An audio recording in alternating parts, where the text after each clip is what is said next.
The path to enlightenment begins with self-awareness.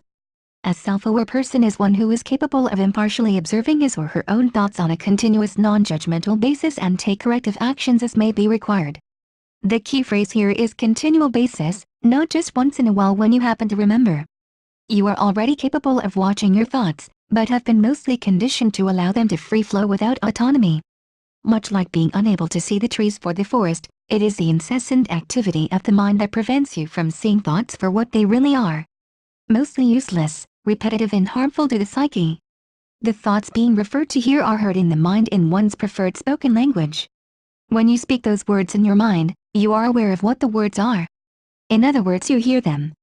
For visual thinkers, this awareness is when thoughts are seen or viewed in the theater of the mind. Any conversation requires both a speaker and a listener. Likewise, a theater needs both a projector and an audience. You can think of the mind as having both entities present. An enlightened person has learned to shift their consciousness from the position of being the speaker. For visual thinkers, this is a shift from being the projector to being the audience. This is a process best learned in meditation. The more you become aware of your thoughts, the greater the understanding of the harmful effects they produce and the negative impact this has on your psyche. Your thoughts, which dictate your actions, have an effect on others around you as well as both directly and indirectly impacting the rest of the world. Allowing your thoughts to run free and unsupervised is about as wise as allowing a small child to play near a busy construction site unsupervised. It is through this realization combined with the fact that your mind wants you to be happy that your mind can become a willing participant in the cessation of unnecessary discursive thought.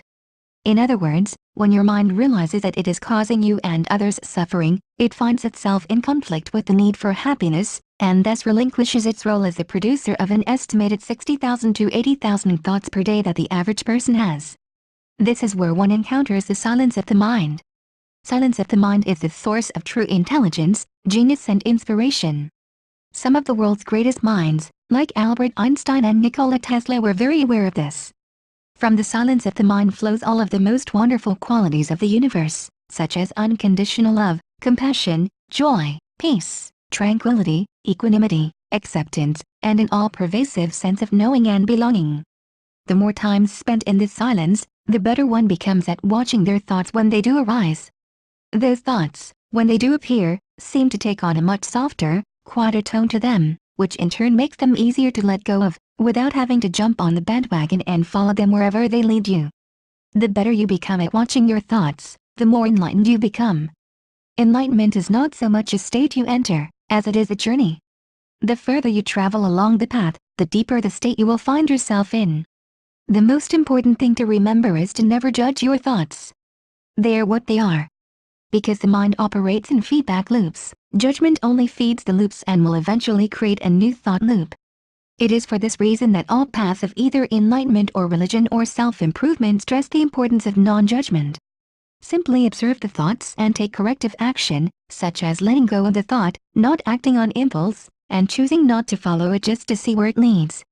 The better you become at this process, the more enlightened you become.